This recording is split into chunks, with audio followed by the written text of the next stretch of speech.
Hey guys, Mr. Zombie Survivor here, and my Rave-iew is going to be Batman Arkham City. Now this game was the sequel to Batman Arkham Asylum, which was honestly one of the first games that Rocksteady had came out with.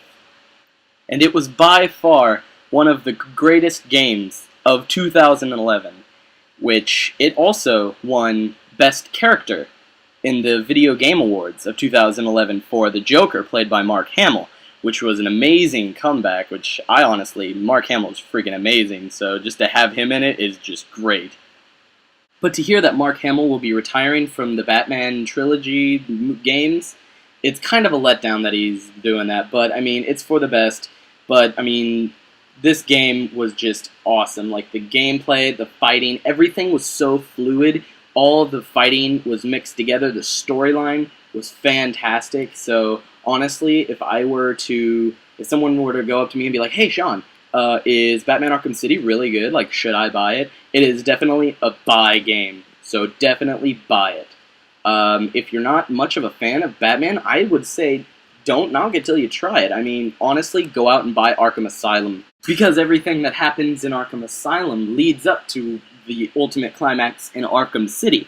Now, I'm not just going to sit here and just keep on talking about how you should buy it and how it's so good, which I feel like I've already done that to start off the video, but there are some aspects of it that kind of disappoint me.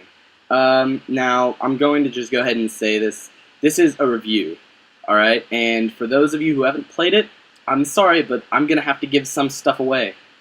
Alright, whenever you first encounter the Joker and Harley, the Joker is sick-looking, and he knocks you out the window, but if you go back to that same spot, there's a pregnancy test, and it says that it's positive, and it's right next to Harley's costume. And so this was one of the first hints that got to me that there was going to be something else. There was going to be a Joker baby, which was going to be kind of odd because Batman would be really old and this kid would be going around terrorizing things. But whenever they released the Harley Quinn's Revenge DLC for the Xbox, and I think it might be for the PlayStation as well, they had numerous pregnancy tests just scattered everywhere, and they all said negative. And so that kind of irritated me a little bit.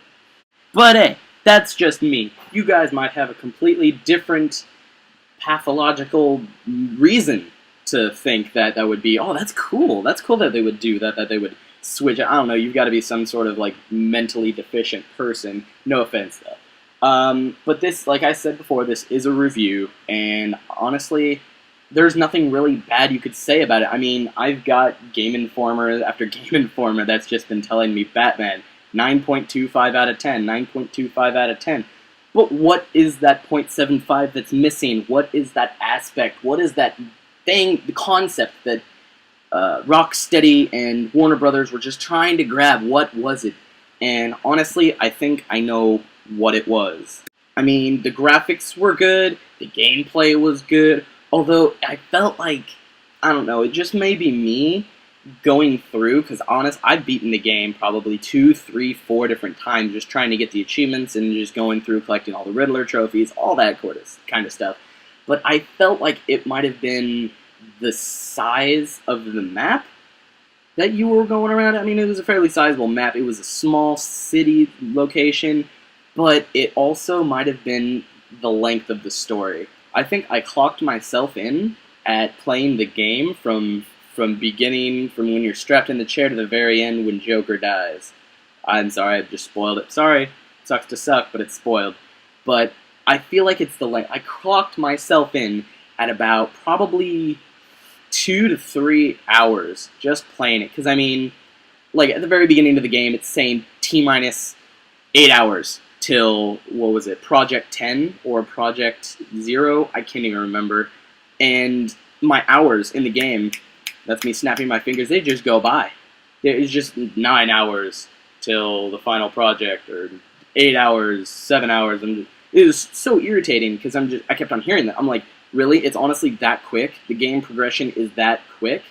And it was scary just how quickly I was getting through it. And I'm just like, wow, the first time I played it though, I was trying to take my time. I was going through, but it was still somewhat fast. It was really fast paced, and I think what gamers want is to kind of slow it down and take it piece by piece. I mean, like, there's certain parts where you want to get through without it being loud, and you want to be quiet about it, but I feel like that should be the entire thing of it. You're not trying to get caught.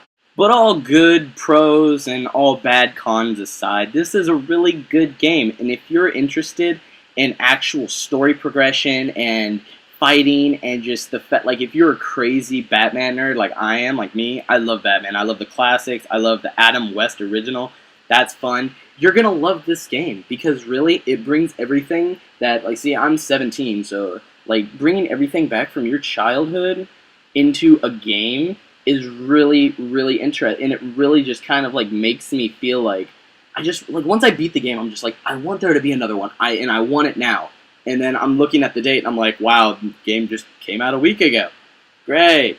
We gotta go ahead and wait another 3 years. But I mean, all things aside, it's a good game, and I recommend it to anyone who just enjoys playing a game. I mean, it's a major, major time consumer. Like, you want to get the Riddler stuff, go ahead. I'm not going to help you because I was on my own on that one. So, yeah, just whatever you feel like, just get the game. Just try it out. Don't even buy it if you don't want to. Rent it, and then you'll just be like, wow, that weird guy on YouTube was right. This game is awesome. But all that aside, I'm gonna go ahead and give this game a 9 out of 10. And I'm gonna be siding with Game Informer on this one. It's a 9 out of 10.